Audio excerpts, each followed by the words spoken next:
इसके 2 पार्ट्स बनाने के बाद आज फाइनली मैं लेके आ चुका हूँ उसका पार्ट नंबर 3, जिसमें हम लोग अगेन देखने वाले हैं animes with overpowered main characters. And trust me guys, these characters can easily beat your favourite one until आपका कोई फेवरेट कैरेक्टर रीमूव जितना स्ट्रांग ना हो। तो बढ़ते हैं हमारे आज के फर्स्ट एनिमे की तरफ, जो कि होने वाला है farming life in another world. Now इसकी स्टोरी में हम लोगों को हमारा एक मेन कैरेक्टर दिखाया जाता है जिसका नेम है हिराकू। एंड ये बंदा अपने रियल वर्ल्ड में एक डिजीज से मारा जाता है, इसलिए ये बंदा गॉडेस से विश करता है एक रीइंकार्नेशन, एक ऐसे वर्ल्ड में जहां पर ये बंदा पीसफुल लाइफ जी पाए अपनी हेल्दी बॉडी के साथ। एंड ऐसा ही होता भी है, ये बंदा एक दूसरे इसी वर्ल्ड में रीइंकार्नेटेड होता है, वो भी एक हेल्दी बॉडी के साथ। लेकिन इस टाइम पे इसके पास कुछ खास स्पेशल पावर्स नहीं है, सिवाय इसके कि गॉडेस इसको देती है एक वेपन जो कि किसी भी दूसरे वेपन में ट्रांसफॉर्म हो सकता है according to his need. And जो हमारा मेन कैरेक्टर है वो क्या डिसाइड करता है इस वर्ल्ड में एक पीसफुल लाइफ जीने की, जहां पर ये बंदा बस सिर्फ फार्मिंग करेगा एंड अपना घर चलाने वाला है। लेकिन अब इसमें सोचने वाली ये बात है कि आखिर ये बंदा फिर हमारी आज की लिस्ट में क्या कर रहा है। तो उसके पीछे का रीजन है इसकी हेल्दी बॉडी, क्योंकि गाइस इसके पास है इन्फिनिट स्टेमिना। आई मीन इसका स्टेमिना कभी ना ही खत्म होता है ना ही ये बंदा कभी थकता है, जिसके कारण ये बंदा जितनी मर्जी चाहे उतनी मर्जी देर तक फाइट कर सकता है। एंड इसके पास है एक ऐसा वेपन जो किसी दूसरे वेपन में भी ट्रांसफॉर्म हो सकता है, तो it means he can beat anyone in his world. अब उससे ये बंदा क्या कुछ करेगा, कैसे करेगा, किन किन लोगों के इसमें ये फाइट करेगा नहीं भी करेगा, ये तो खैर आप लोगों को ये एनिमे देख के पता चलेगा। लेकिन इसके बाद जो हमारा सेकंड एनिमे है उसमें का हमारा मेन कैरेक्टर डेफिनेटली फाइट करने के लिए ही जाना जाएगा, क्योंकि वो एनिमे है ब्लैक समनर। नाउ इस एनिमे स्टोरी लाइन में जो हमारा मेन कैरेक्टर है वो एक नॉर्मल सा पर्सन होता है अपनी नॉर्मल सी लाइफ में, लेकिन जब वो बंदा रीइंकार्नेट होता है एक दूसरे इसके वर्ल्ड में, तो वहां पे उसको मिलती है एक ओवर पावर्ड लेवल की समनिंग स्किल। आई मीन इससे ये बंदा किसी भी एस रैंक के मॉन्स्टर को भी समन कर सकता है, वो भी बिना ही किसी हेजिटेशन के, क्योंकि आफ्टर ऑल इस बंदे के पास उस स्किल की मास्टरी है। एंड अगर इतना भी कम था तो इस बंदे की टीम में है खुद इस वर्ल्ड की गॉडेस, जो कि इस वर्ल्ड में आई थिंक सबसे ज्यादा पावरफुल होने वाली है। एंड हमारे मेन कैरेक्टर की बस सिर्फ एक समनिंग स्किल ही नहीं है जो कि उसको इतना ज्यादा पावरफुल बनाती है, दरअसल उसके पास और भी काफी सारी डेंजरस स्किल्स है, लाइक स्किल ईटर, जिससे वो बंदा अपने ओपोनेंट की स्किल को ईट कर सकता है। आई मीन अगर इस बंदे ने उसको डिफीट कर दिया तो ये बंदा उसकी स्किल खुद सीख जाएगा। एंड इसके अलावा इसके पास है डबल स्ट्रेंथ,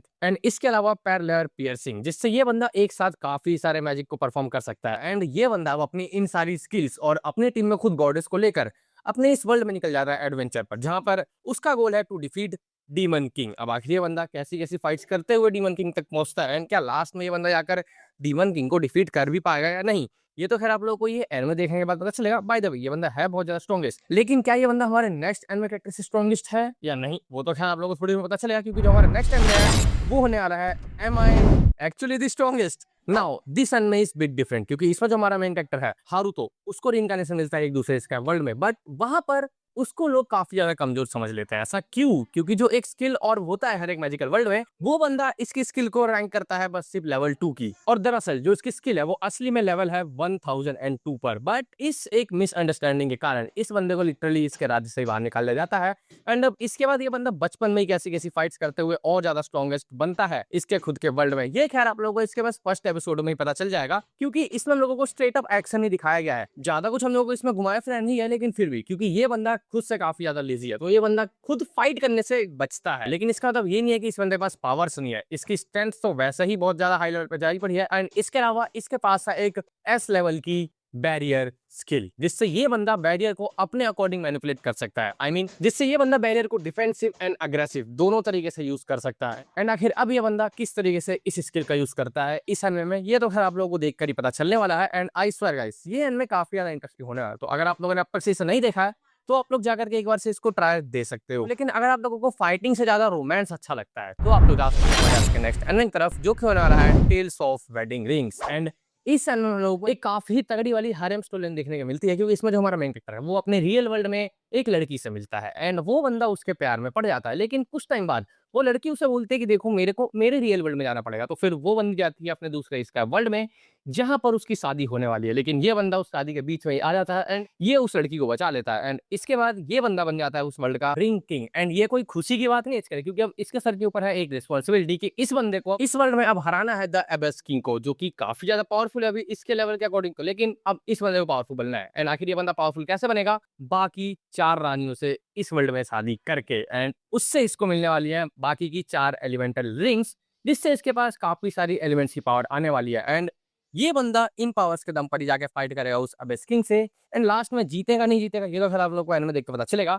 लेकिन अगर हम लोग बात करें इसकी पावर्स की, तो इसके पास एंड में पावर आने वाली है light, wind, fire, water and earth की, जिससे ये बंदा सभी के सभी एलिमेंट्स को मैनिपुलेट कर सकता है एंड इस मैनिपुलेशन के साथ ये काफी ज्यादा ओपी बन जाता है। तो अगर आप लोगों को एक ऐसी स्टोरी लाइन देखनी है जिसमें 4-5 वेडिंग्स करना लीगल है, देन आप लोग ये लाइन में जाके देख सकते हो। नहीं तो आप लोग जा सकते हो हमारे आज नेक्स्ट चैनल की तरफ, जो कि होने वाला है मिस काबुयाशी की dragon made. Now here and में थोड़ा बहुत अलग है इन सबसे, क्योंकि इसमें जो हमारी मेन कैरेक्टर है वो सबसे ज्यादा स्ट्रॉन्गेस्ट नहीं है अपने वर्ल्ड में। दरअसल वो आई थिंक पावर स्केलिंग में सबसे ज्यादा नीचे आएगी, लेकिन जो उसके कंपेनियंस है दे आर प्रीटी स्ट्रॉन्ग।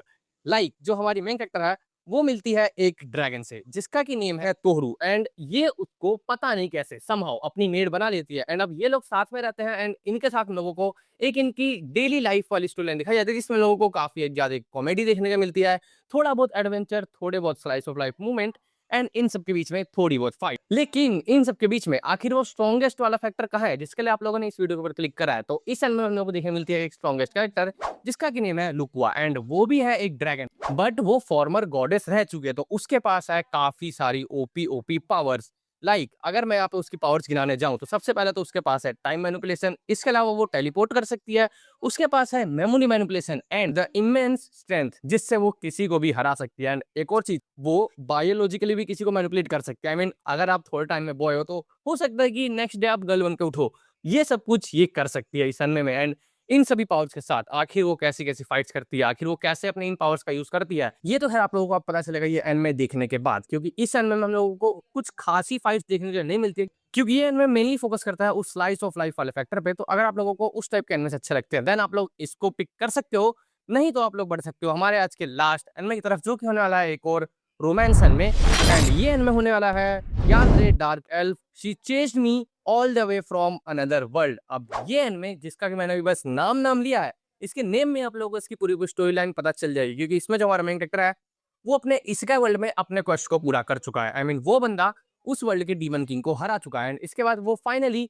दोबारा से लौटता है अपने रियल वर्ल्ड में, लेकिन अकेले नहीं, क्योंकि उसके साथ उस वर्ल्ड में आती है उसकी एक कंपेनियन, एक डार्क एल्फ, जो कि उसको काफी ज्यादा प्यार करती है, वो भी पॉजेसिव वे में, that's why she is a yandere. लेकिन ये सब कुछ हमारे मेन कैरेक्टर को उतना कुछ खास पसंद है नहीं, तो आखिर अब ये लोग अपने इस न्यू वर्ल्ड में कैसे रहने वाले हैं? आई मीन ये लोग फाइट्स तो शायद से ही करेंगे, लेकिन हाँ हम लोग को इनके बीच में रोमांस किस तरह का देखने का मिलेगा ये तो खैर आप लोगों को ये एनिमे देख के पता चलेगा। लेकिन अगर हम लोग बात करें हमारे कैरेक्टर्स की पावर्स की, तो ये बंदा काफी ज्यादा स्ट्रॉन्ग है, क्योंकि आफ्टर ऑल इस बंदे ने अपने वर्ल्ड के डीमन किंग को डिफीट कर दिया है। लेकिन क्योंकि ये वाला एनिमे इसकी पावर्स के ऊपर ज्यादा फोकस नहीं करता है, इसलिए हम लोग को इसकी पावर्स के बारे में उतना कुछ खास पता नहीं है। बस हम लोग को इतना पता है कि हाँ इसने डीमन किंग को डिफीट कर दिया है, तो ये थोड़ा बहुत तो पावरफुल होगा। लेकिन हम लोग इन बाकी कैरेक्टर्स के मुकाबले में इसको अभी के लिए सबसे वीकेस्ट रख सकते हैं, क्योंकि हमें अभी इसकी पावर्स के बारे में कुछ खासा पता नहीं है, और मैंने मांगा पढ़ी नहीं है, तो जितना एनिमे आया है उसमें तो हम लोगों को बस सिर्फ रोमांस ही देखने को मिला है। तो अगर आप लोग चाहो तो एक बार से इसको चेकआउट कर सकते हो, एंड आप लोग अपना एक्सपीरियंस मेरे को कमेंट सेक्शन में बताना मत भूलना। एंड आप लोग को आज की वीडियो कैसी लगी वो भी मेरे को जाते हैं कमेंट सेक्शन में बताते जाना। अगर वीडियो में आज तक बने हुए हो तो मेक श्योर कि आप लोग कर दो वीडियो को लाइक, और अगर चैनल पर नहीं हो तो चैनल को